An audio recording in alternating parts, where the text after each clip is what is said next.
Okay, welcome everyone back again on the Financial Fox. This is going to be an interesting discussion because I have got here the co-founders of Cornucopias, Rob, Craig, and Josh. Yes. Okay, I got it. And then joining me is also Oscar Chambers, that is a co-founder of Umbria Network. So guys, thank you so much for coming on. I'm very excited. Yeah, glad to be here. Yeah, pleased to be here as well. Thanks for having us. So do you want maybe to start telling us about your project? Because I think that maybe not all the viewers there are familiar with what you have created. So that would be a great start, I think. Sure, absolutely. Cornucopias is a play to earn, learn to earn, and build to earn blockchain-based game, but it's also a metaverse project. And so there's a really large vision that's going to involve us gradually decentralizing over time so that we involve in community to really accomplish what we need to do. However, starting us off, we're building out a metaverse region, and then we're also building out several different gaming areas, zones we call them. So we've got like a farming zone, we've got a city zone, and then we've got different bubbles. The bubbles are, in a sense, separated worlds. So if you look at any of our videos, it's pretty remarkable. It's very aesthetically pleasing, but it solves a variety of problems. It allows us, number one, to create this travel between these bubbles, but it also allows us to reduce the demands on the servers as well. And so it makes the game a lot more scalable. But yeah, that's basically it in a nutshell. It's a really exciting project, a huge endeavor. Rob and I got together on it in 2021, May of 2021, and both of us were self-funding it when we got kickstarted. We had two other co-founders with us, Jeff and Ant, and we were all self-funded. And to add a little more juice to the project, Rob and I jumped out about, I'd say, 2 months into it. We left our full-time jobs, sacrificed our income, and just dove in and took the risk, and it turned out to be a really good decision.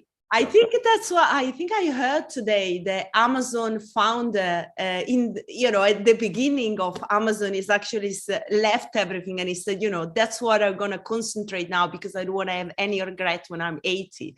And I think that's great. That's what many more people should be doing. But you mentioned about learn to earn. I think that was the point that I was asking Rob to explain to me when we met. Do you maybe want to explain all this kind of like mechanism where you learn to earn, play to earn, and then what was the other one that you said? Live to earn. Build to earn. Rob's probably best to explain build to earn, but I can go into learn to earn a little bit. So learn to earn, the best example would be our earliest stage platform that we're partnering with, which is European Business University. And what we're going to do there is we're going to build out their castle. They have a university that has an actual physical castle where people go and meet and they learn. And then they also have online programs as well. But what we're doing is we're going to replicate that castle in our metaverse. And then they have scholarships through Luxembourg that are unlimited in supply, is basically what they've told us. So this is a chance for people to go and check out what European Business University is doing, learn about some of their courses, start some of the courses, and then earn an actual scholarship by being involved with that project. So that would be the early stage. Now, there's a variety of other approaches we could take with Learn to Earn, but the idea is that we're bringing on platforms that want exposure to new potential angles of students or whatever, and that they can offer some sort of incentive to get people in the door. Okay, very interesting. And you said build to earn, so Rob is the genius behind that, and I think he should. Yeah, so build to earn is we're providing tools within our metaverse where you are able to create from nothing. You don't need any programming skills. You'll be able to take things like squares and triangles and circles and morph them into actual objects.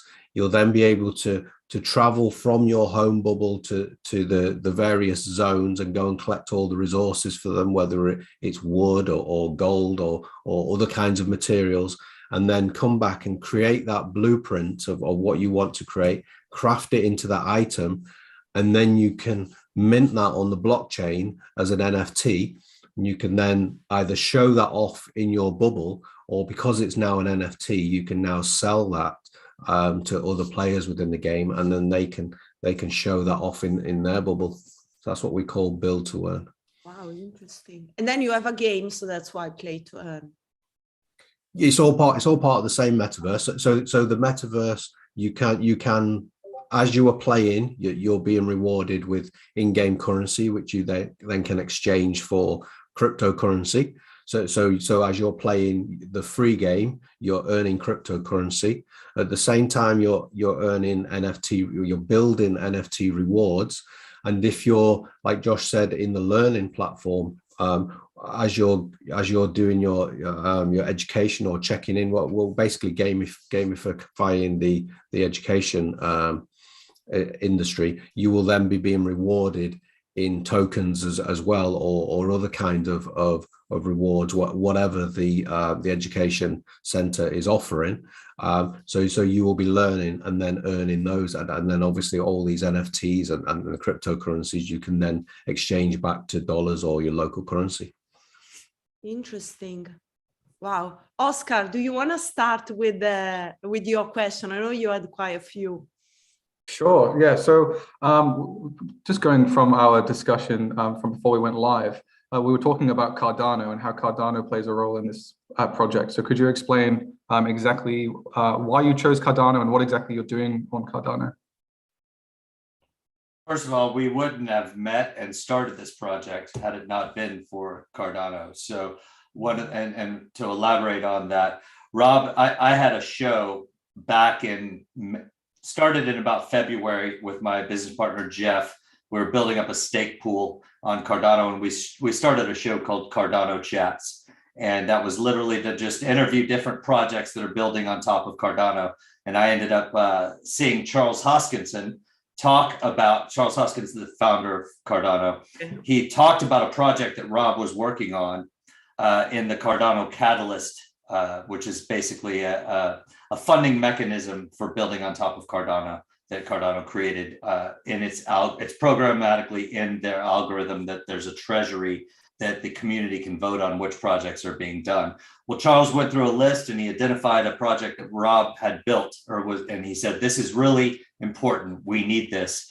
And I took note of it in that moment and reached out to Rob, and we ended up interviewing him later on. And then through that, Rob and I developed a relationship, and Cornucopias ended up starting very quickly after that. But why Cardano? Well, we see so much potential with what they're doing, the way that they're laying the foundation.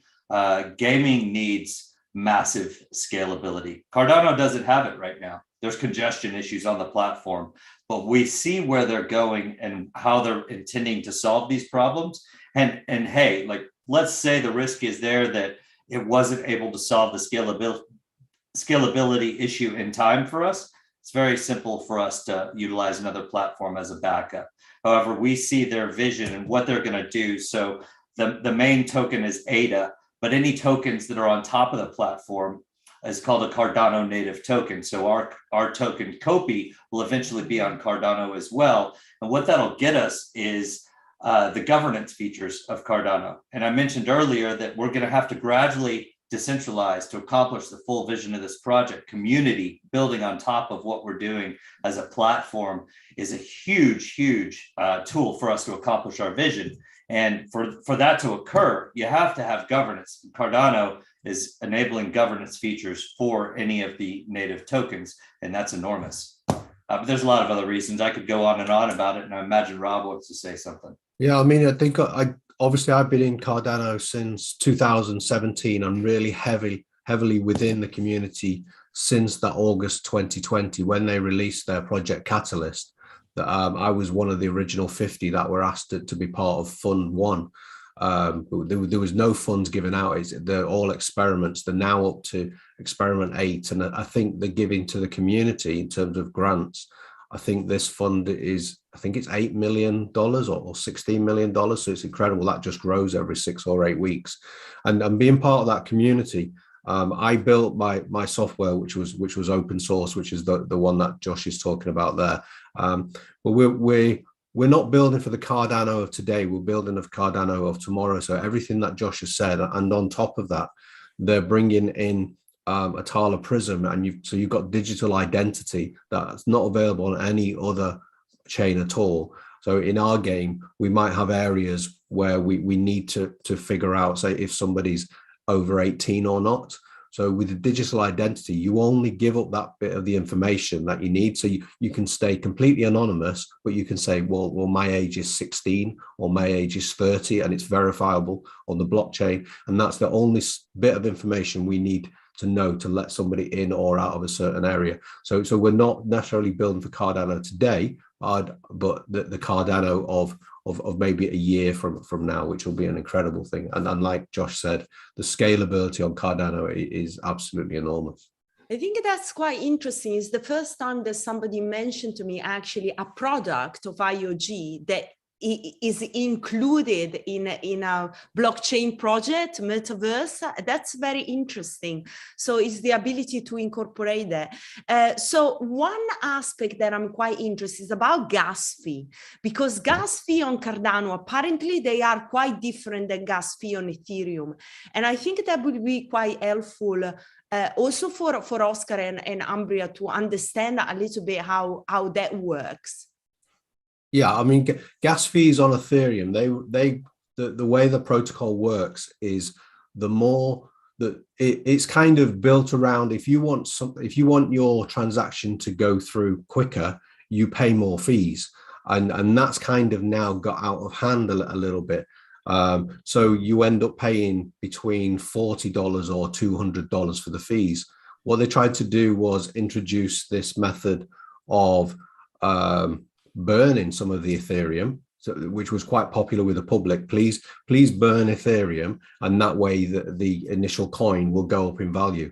Well, that was great, but the effect of that meant that also gas fees went up as well. So I think that protocol and that whole fee system is completely broken. What Cardano does is it already has small transaction fees, and a fraction of this transaction fee actually goes back to the treasury to fund Project Catalyst. But what Cardano can do is it actually has levers where it can change, and as the price of the coin increases, obviously the gas fees will increase because you're paying the same amount so it's like 0.07 of a Cardano as a transaction fee. But because of their governance system, they can just put that to a vote. And if the community decide that transaction fee needs to be lower, they'll just lower it. So they're not trapped into this protocol that's just forever increasing in value. They can just have a decentralized vote, and the fees can come down. But the fees are so low, and there's lots of work in the community of being able to push multiple transactions together, so multi-sigs out, so you can mint, burn, and take a payment all in one transaction. So the fractions of the cost of many of the other blockchains.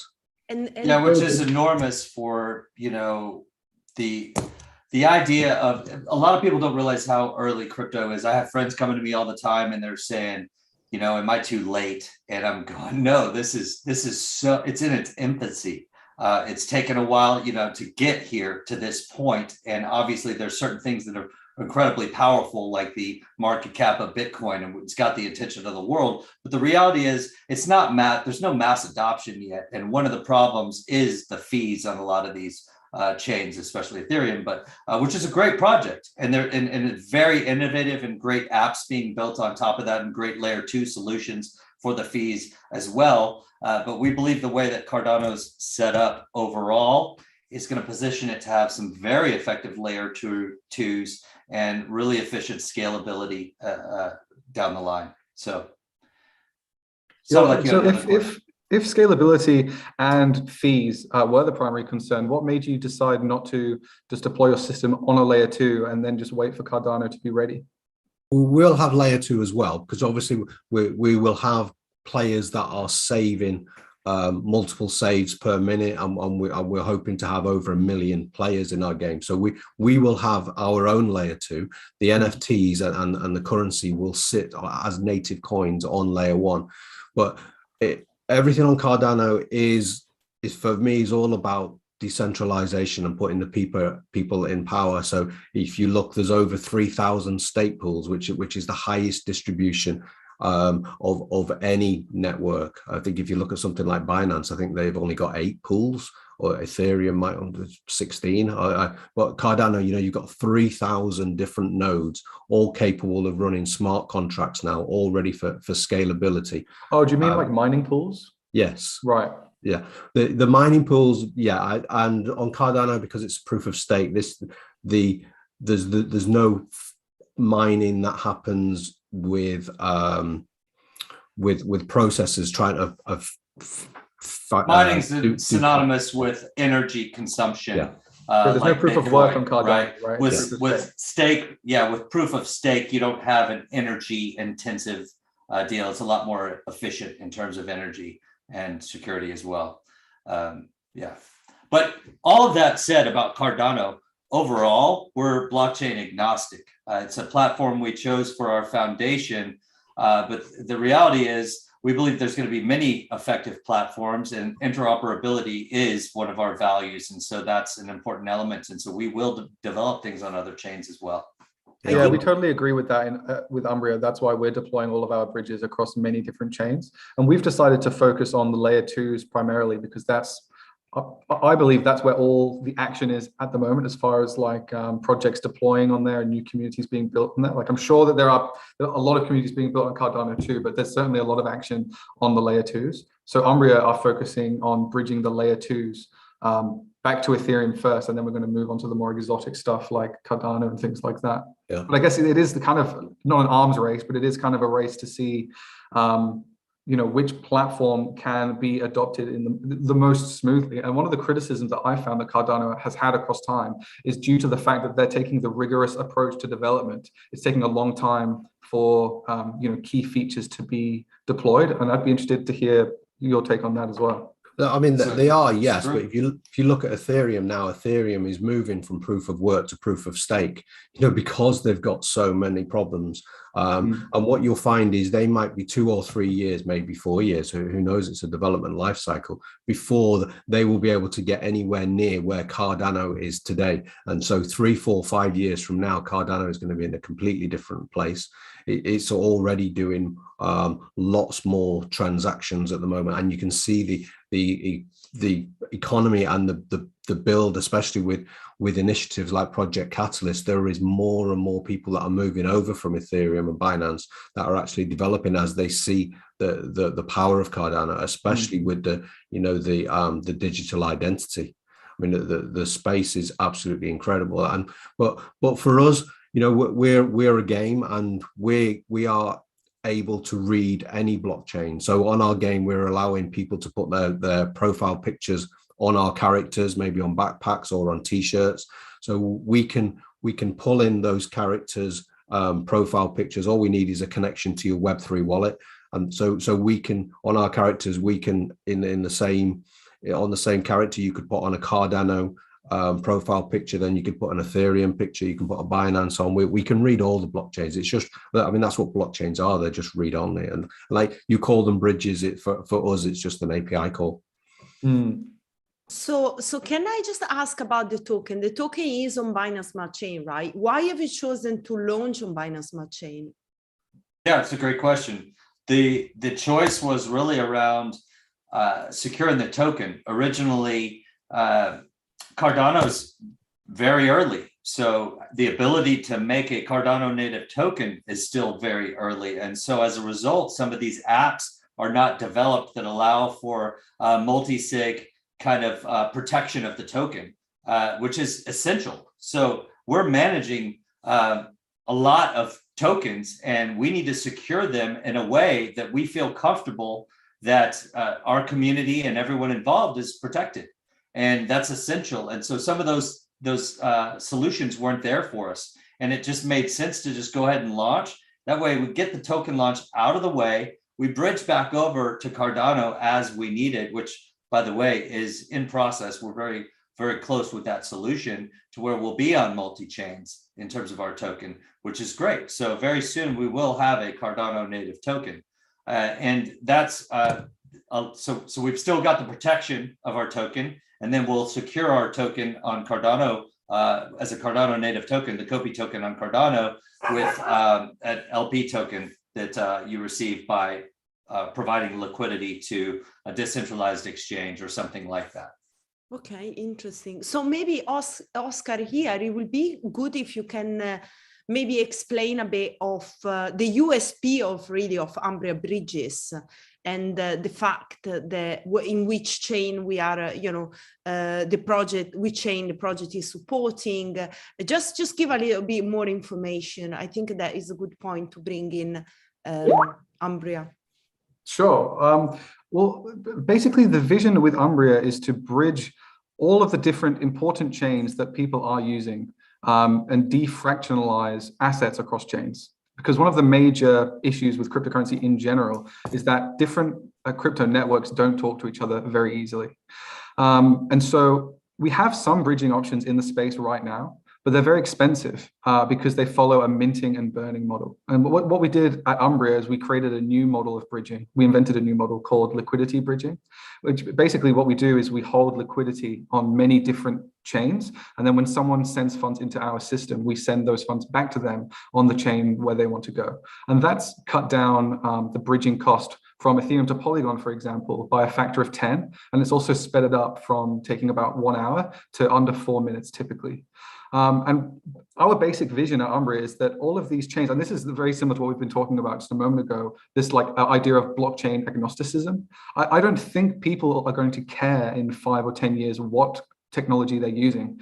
They're just going to care what the technology can do for them right now. And I think you can contrast that quite closely to how the internet has progressed across time.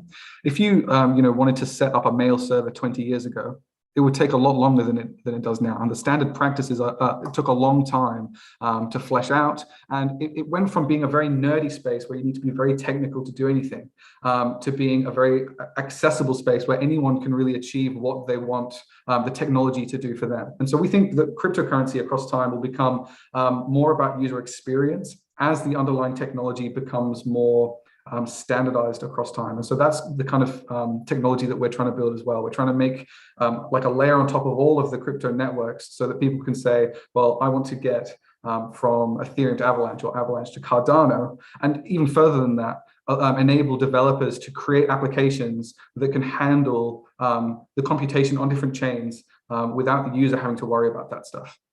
Yeah, I think that's a really important point. And I think the way we get there, especially for something like a game, because if you look at the underlying blockchains, they're not all the same.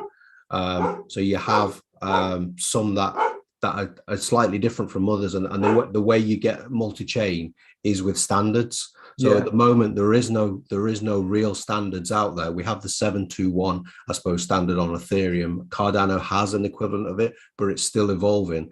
We need these basic standards. So we need a consortium of blockchains to come together, agree the standards, agree the APIs, and I think that will be a huge step in the way that we get this cross-chain compatibility. And like I say, we are building a standard with one of our partners, Kudos, who were also at the City AM, and we're looking at building this standard that will definitely we need for our game. So if we can help to pioneer that into the blockchain space, then we need it anyway. So yeah, we're all about creating something that's open source and shareable, because it only helps us in the long term.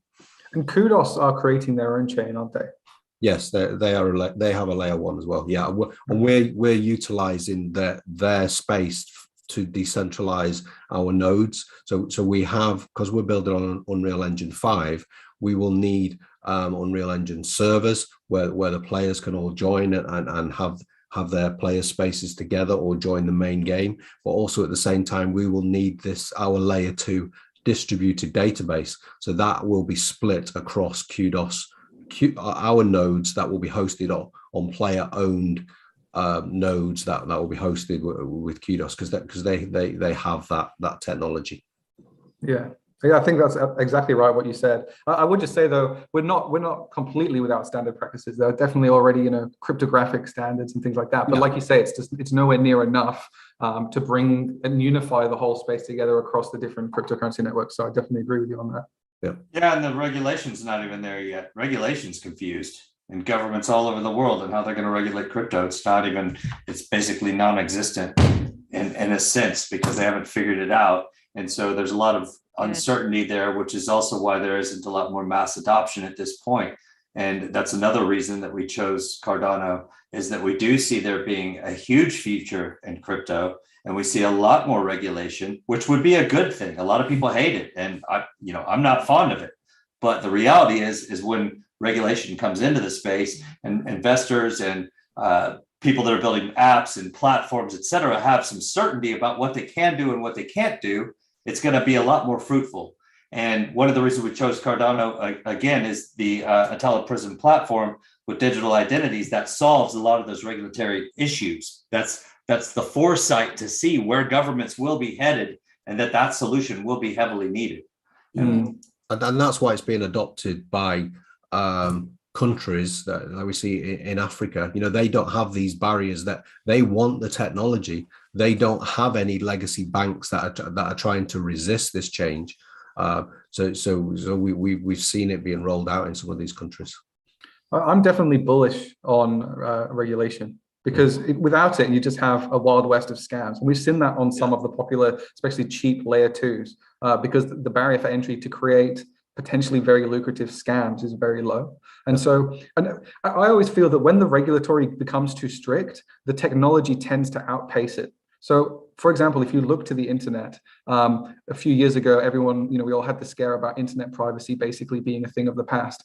And now we have, cryptocurrency blooming out of the woodwork. And we also have, torrenting and all these kinds of privacy softwares, VPNs coming into popularity, in my opinion, as a consequence of that. So I would say that, even if the regulation goes too heavy-handed, that might have a silver lining, which is that it will give pressure to the technology, or to the technologists, to create more robust privacy-focused technologies. And I believe the technology always outpaces the regulations, or at least it has in technology in the last 20 or 30 years, I would say. And I think that the chain that comes out on top is the one that has the most wide adoption, but also has the tools on it and is able to scale.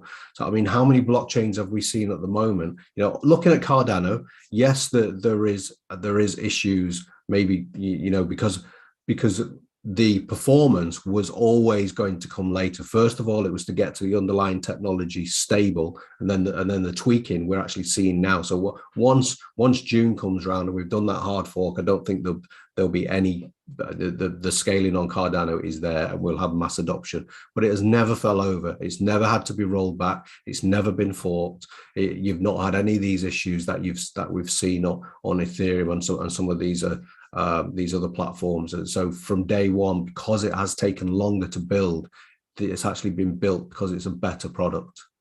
I don't want to come here and just add I don't know, being the devil advocate, but when you talk about Atala Prism and obviously digital identity being on a public blockchain, that's great. However, there is the problem of privacy, right? So being on a public blockchain, the data are available to everybody.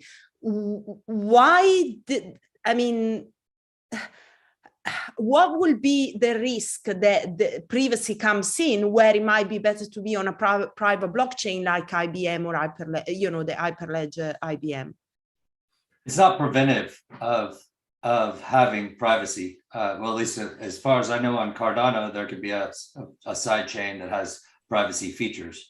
Okay. So this is, Cardano as a chain as a whole, yes, private, but there are solutions for, yes, public, but there are solutions for still obtaining privacy. Yes. Okay. And the way a Tala Prism works is your identity, okay, it's on the blockchain where it's encrypted, and I only share with trusted partners the information that I want. So if you're a doctor, for example, you will ask me if you can have permission to certain elements of my account. And so I will know what you're asking for. I will give you permission, but only you permission for that limited amount of time. I don't have to share my entire medical history. This is why you're only sharing your age, but only with trusted parties and for that short while. So you can't go and look me up and look everything about me. That's not how it works.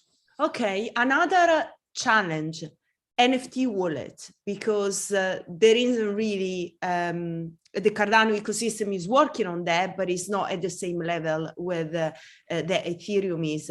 Your game as NFT, how you are getting around that?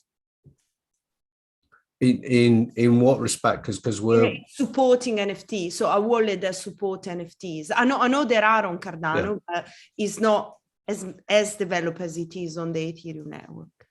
I mean, everything. Our game is an NFT based game. We have no issues with any Cardano wallet that we've got. I mean, like I say, we can read Cardano wallets, we can read Ethereum wallets, Binance wallets. We can mint transactions. I mean, there is congestion, so sometimes those NFTs might take a few minutes, or in some cases a couple of hours to actually be minted. But the transaction, once it's submitted to the blockchain, that it will find its way back to you in your wallet. So I don't think there's any wallet issues that I'm aware of. Okay. Again, though, we're intending to create a standard, especially the standard that Rob mentioned in partnership with QDOS is to allow for more interoperable NFTs. And so for us to be able to read in NFTs from different chains and also produce NFTs for different chains. And so that's not, again, we're blockchain agnostic. We're founding and exercising a lot of our energy on Cardano. But that being said, we still believe there's going to be a lot of systems in the future that work. So, and more to your question, Stefania, that the technology is there with Cardano for NFTs. We've already minted on it. There's already multiple secondary marketplaces where we're getting a great amount of volume. So it's not really an issue. Okay. Just going back to your game, I think I remember you said earlier in the discussion that your users can go out into different worlds and get like materials and then build NFTs with those. Is that correct? Yep. And what would they do with those NFTs once they've built them? So I mean, the metaverse will evolve. So to begin with, they're just kind of the nice bling things. If you've ever seen like Minecraft and Roblox, if you've seen the creativity of what people can create, they can create really desirable looking objects. So there will be a market for people to come in, spend hours, days, sometimes weeks working on an individual piece of work, which is art. Create an individual piece of art, then mint it on the blockchain, and then share that with other people. And when you come out with your standard, will you be applying that standard to your NFTs so that they can have like a framework of how people might be able to build around them? Yes, within our game, yes, and maybe games, because everything that you mint NFTs within our game will be compatible with future games that we have. I'd like to say we have the ability to bring in NFTs from other chains, so you don't have to port them. You don't have to take an Ethereum asset and then burn and remint it on Cardano. We can just read that chain. We can read all the chains together, so you can have multiple assets, and we'll be able to partner with other projects that are on Ethereum that maybe just have profile avatars at the moment. That's as far as the utility goes, and we could take some of those projects, we could animate and figure out how that's going to look within our metaverse, so we can interoperable across all these different chains and give extra utility where maybe utility wasn't there before. And we can do that whether the project owners are still there or not. So if the project owners have long gone, but there's an interesting project there, the data is there on on the blockchain, we can just read, interpret it, and pull it in however we see fit. Wow, okay, cool. And then you said that you're able to interoperate between chains on these NFTs. Are you able to do that in a fully trustless, decentralized way, or are there centralized aspects to that? That's not developed right now. That's okay. in the vision. It's on the roadmap. Not able to, planning to. Yeah. Okay. Well, with the the ability exists. Rob knows exactly how to do it. It's just a different protocol with each, and writing a simple bridge between it. And Rob's a master of doing that. We don't have the current ability. I just wanted to make sure it's clear. Cool. No worries. So it will be like a decentralized bridge for that. Doable. I mean, it's not even a bridge. It's just an API. I'm just reading metadata on one chain and then just interpreting it within our game. So for example, if you have, I don't know, you know, like Clint Eastwood. So let's say you have a picture of Clint Eastwood, maybe on Ethereum or on Binance or Cardano or anywhere. In our game, we can say, right, we're creating our 3D game, and this is what Clint Eastwood looks like in this world.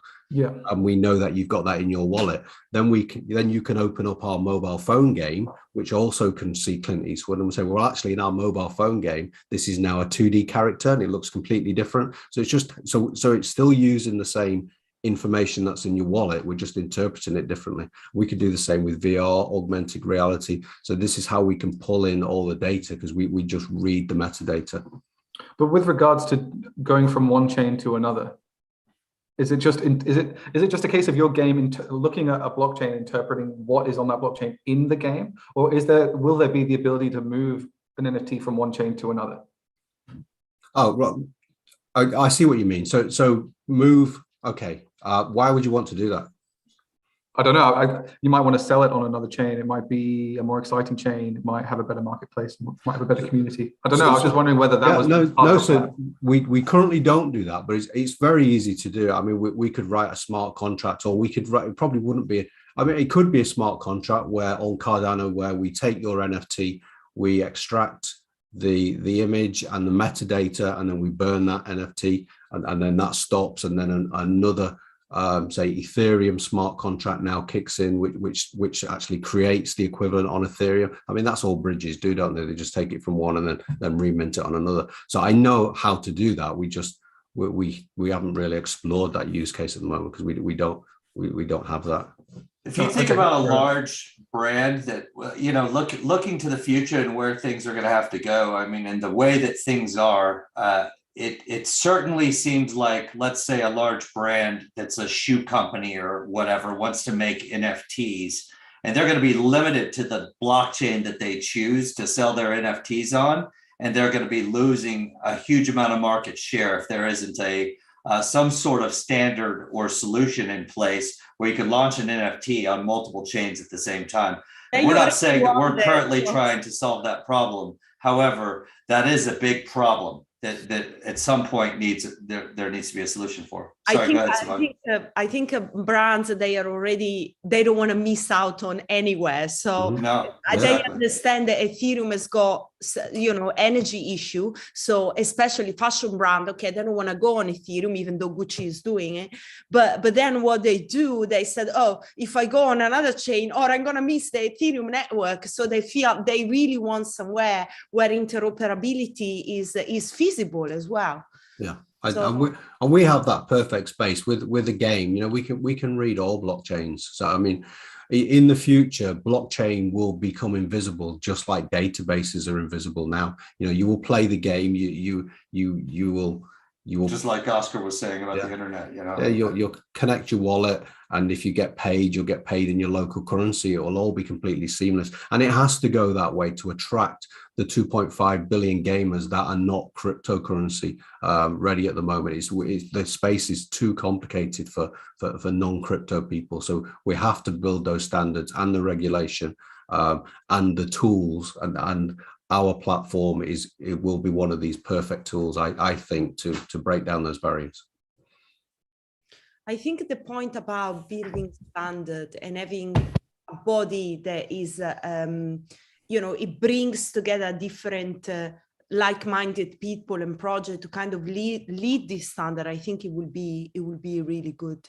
it would be a really good, and we don't have it in the UK. There are people talking, I mean, Rob, I remember that we touched this point also with World Mobile with Antoine. Yeah. And he was also raising the point about standard, but there isn't a group of like-minded individual or project that is actually working towards that. There isn't a body that is doing that. It's just people say we need to do it.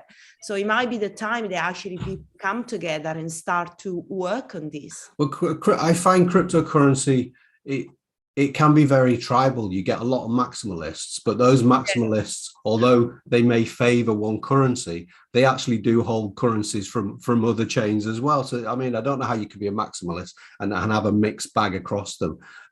So at the moment, yeah, it's very tribalistic, but the space will evolve, and as people recognize that there's benefits from all these different chains, you could have the multi-sig technology that and the exposure that you have on Ethereum, but you can back that up with the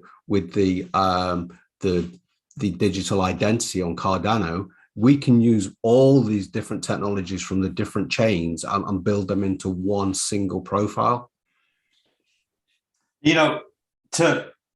I'm sorry, to comment on the tribalism, it's awful. It's hurting the industry. The fact that people get so associated with one particular project, that maximalism ideal, it's not good for the industry. You have friends that you're trying to introduce to a project to or whatever, and they go on Twitter to check it out, and they see this toxic warfare.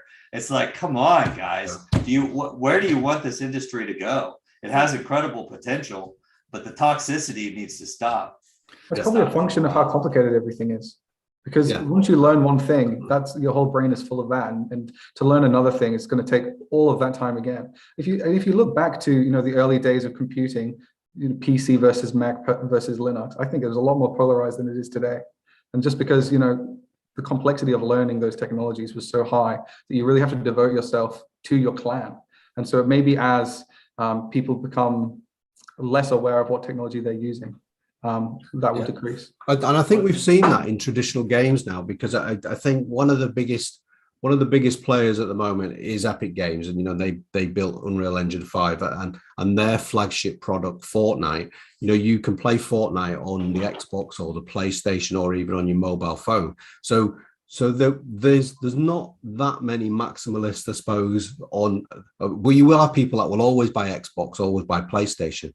If you translate that into blockchain, so if you've got Xbox, PlayStation, Nintendo, you could have Ethereum, Cardano, Binance, but the platform itself or the game, it doesn't matter. It will be available on all of them. And so that's when we say we're interoperable and we want to go across blockchains, that's what we mean. We want to bring all the blockchains together and unite on our single platform, which is the metaverse and how the metaverse should work. So instead of interoperability, maybe it's more about multi-chain interoperability or coexistence. And what Rob's talking about, it is about reading them into one place. Yeah. More so. But it's still needed. I'm kind of like still trying to get my head around what you mentioned about bridges before, because in order to achieve this interoperability at the moment, everything is all the spotlight, they are on bridges.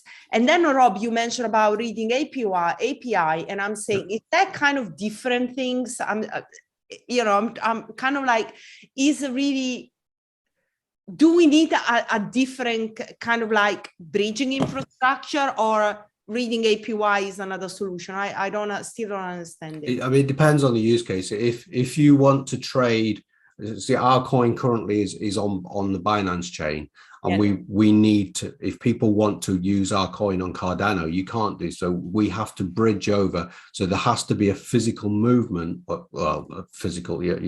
has to be a movement of our coin from Binance to make it available on Cardano, because they're completely different chains.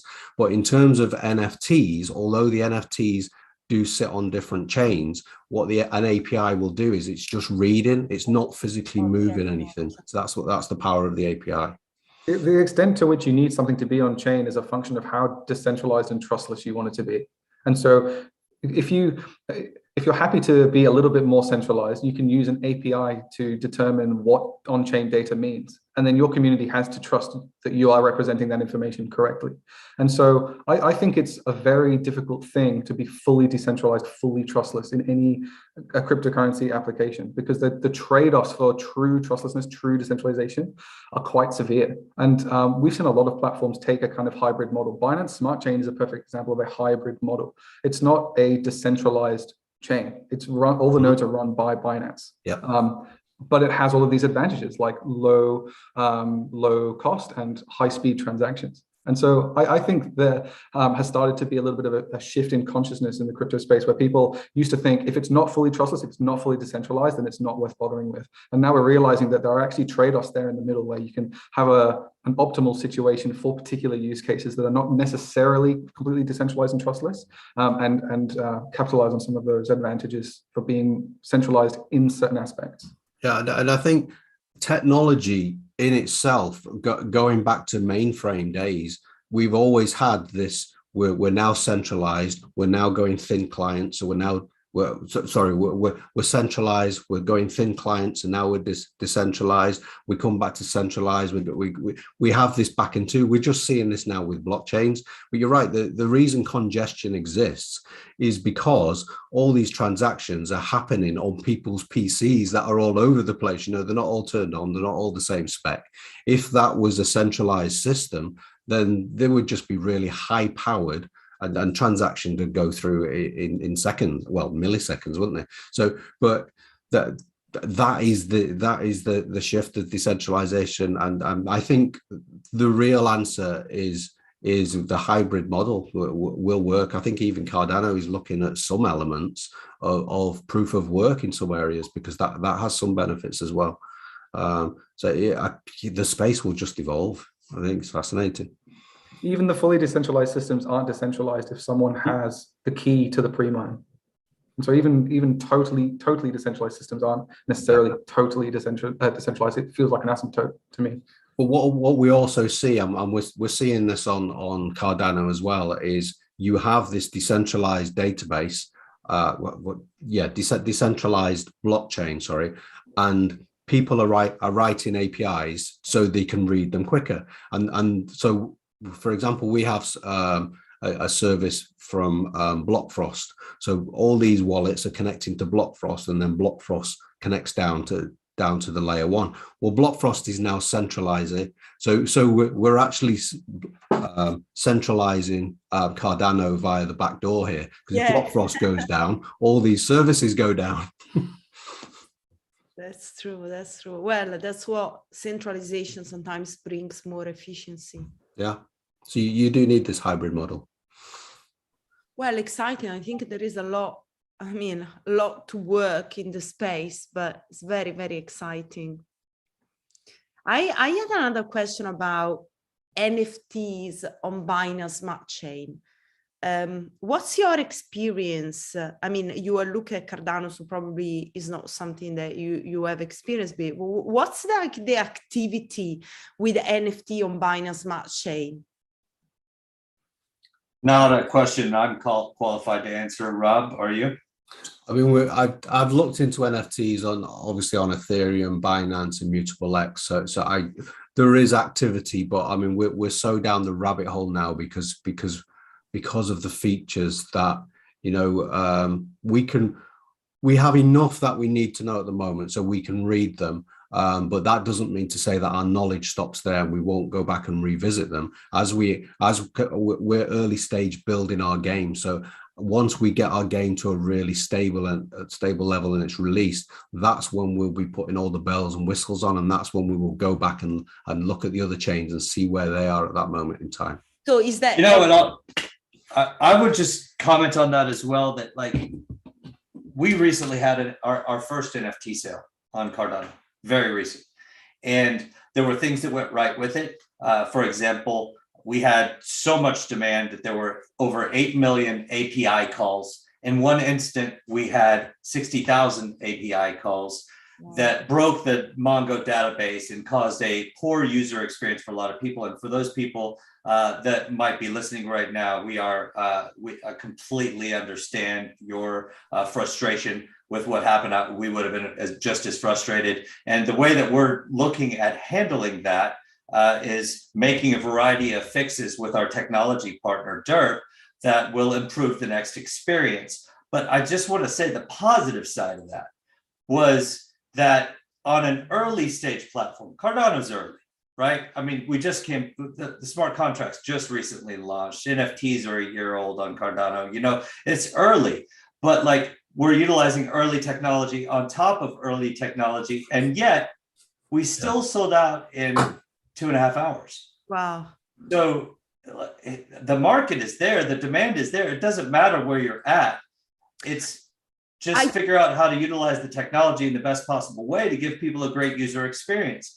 And that's something that we're in the middle of. And I'm not happy until our users have a phenomenal experience. The reality is, though, with any NFT sale, you really do, there's typically a scenario where there's more demand than there is supply. So a lot of people are just naturally going to be unhappy. But anyway, I wanted to make sure we threw that in there. So I think it was an interesting point. Also, something else that I would like to get a bit more insight is about the demand. I mean, we understand that Cardano hasn't developed all the features that perhaps they are on the Ethereum, but is there the demand? Is there the community to receive and to go big? Is that there on the Cardano chain? I think so, yes. I mean, we've been building and planning for over 13 months. You get some projects that come out and they kind of mint straight away, and then they think about what they're going to build later on as they get successful. But we're coming from a business point of view, so we built everything within our game to scale. So that's not just the blockchain, that's the team behind the game as well. We're putting out snippets of what's to come. We're building mobile games, we're building the PC game, we're looking at all this different technology. And you know, yes, we didn't know what the demand was like until we opened that first sale. And you know, we had 60,000 people immediately that were looking for 12,000 NFTs. We don't have the biggest following of NFTs in the entire NFT space. We are relatively a small project at the moment, but yes, absolutely, we're looking at ramping up our NFT sales to eventually, when we're in full flight, we will be looking at NFT sales every week.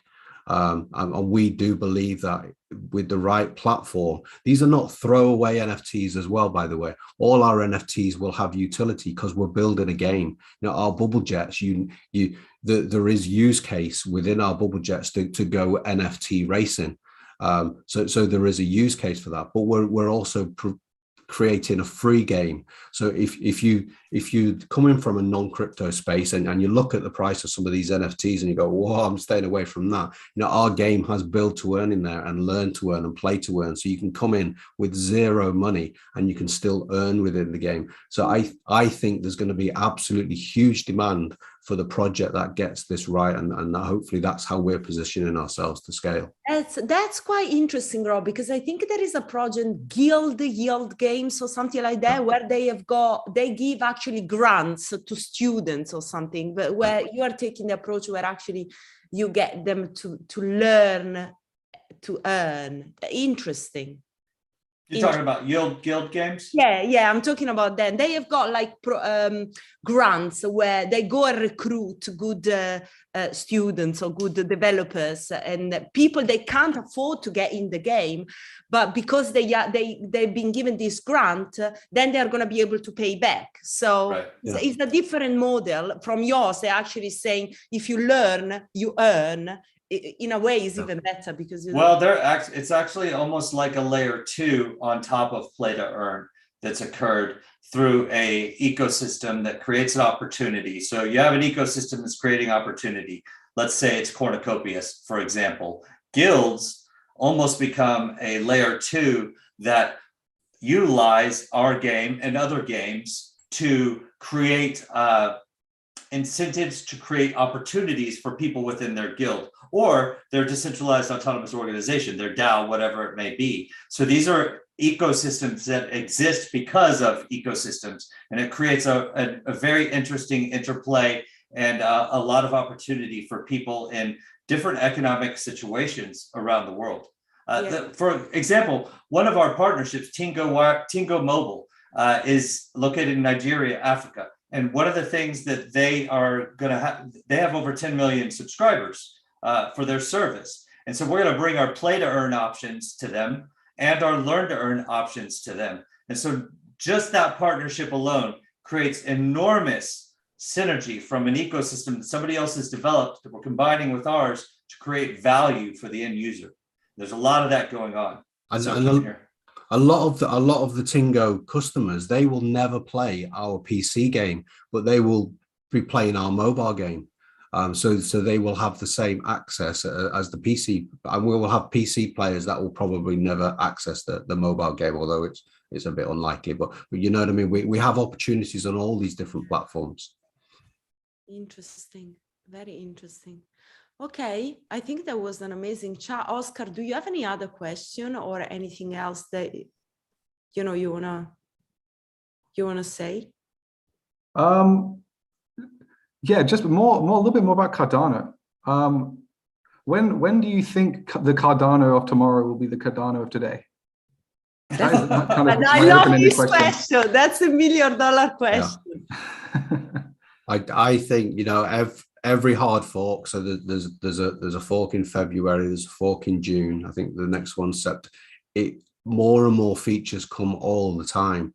That they have the 5-year roadmap at the moment. So it's great to have a roadmap to build to. They have a really established, great test net as well. I think everything we need for Cardano will be there by June. We're launching our PC game in Christmas time, is Q4-ish. And then everything on top of that, it just brings us more and more opportunities that we can build into our game. Yeah, I mean, Cardano is here now. You can use it now. Some areas are a little bit slow, but not all the time. I would say everything we need is not going to be here by June, but a lot of what we need, he's talking about for the functionality part. Governance features are a bit off, but he's talking about for the scalability. Yeah, the scalability of the NFTs. Yeah. So look, every crypto as a whole has a long way to go. We talked about regulation. We talked about, so many areas are impeding the growth. Half the people that are in crypto couldn't even tell you what blockchain is or what a cryptocurrency is. And I don't think that that's necessary for it to exist in the future. Rather, I think it's exactly what you guys were saying earlier, that those words just sort of disappear and people get the use case that they need. They have a user experience. They don't care that it's relying upon the blockchain. But the tech is relying upon the blockchain. They just want this experience. They want to be able to lend to their peer that's halfway across the world, or they want to be able to send money to their family that's in Peru, or whatever it may be. They don't care that it's blockchain. They just want to accomplish a task. So my point is, crypto is incredibly early. So is Cardano. We do believe it's going to get to where it needs to be, and we're also blockchain agnostic. So it's just a matter of building, and our game has a timeline. We're not launching the full-fledged game until later this year. Actually, full-fledged is a little bit misleading. We're launching the MVP version of our game at the end of this year. And so our game has a long way to go. So we need technology to be evolving with us, and we believe it's happening. But you can just go look at the transaction volume on Cardano compared to other chains. Things are happening there. Look at the trend. Look at the trend over time. Anyway, thank you guys so much for having us on. But go ahead. I just a last question. I was looking now at the Cardano roadmap. They've got different phases, right? And each of them is kind of bringing, different focus. So you have got, Shelley was decentralization, Gauguin smart contract, Bash will be scaling, and Voltaire governance. I think now we are still Gauguin, isn't it? Or we already Bash? Yeah, It's a little bit of all of them, really. Yeah, is it in the transition? Yeah. Yeah, there's parallel thing. The parallel development going on. So perhaps that will answer your question, Oscar. Maybe is when all these phases they are going to be done, and then maybe it's just a question of kind of tweaking and focusing more on use cases. Maybe. it depends which of the features you need. If Exactly, that's a if- good point. Yeah. If you just need the scaling, you'll have that in June. Yeah. Yeah, and it's look at any chain. There's no end date where they say, everything's perfect. It Well, doesn't happen. It doesn't happen that way, especially when something, let's say you got something to a perfect state, then users are going to be flooding it, and that's going to break it. And so then it's not in a perfect state anymore, and it has to continue to evolve. But blockchains are just software, it's just like Microsoft Word, it's like Windows, it's like iOS. They don't stop still. They're forever bringing new versions out. Sometimes they get worse than the others and they patch them, but blockchains are the same. It is really just software. Yeah, I completely agree. Listen, thank you so much for coming on the show today. I think it was an amazing discussion. Yeah, I enjoyed it. Thanks for having us. It's great. So all the best with the project.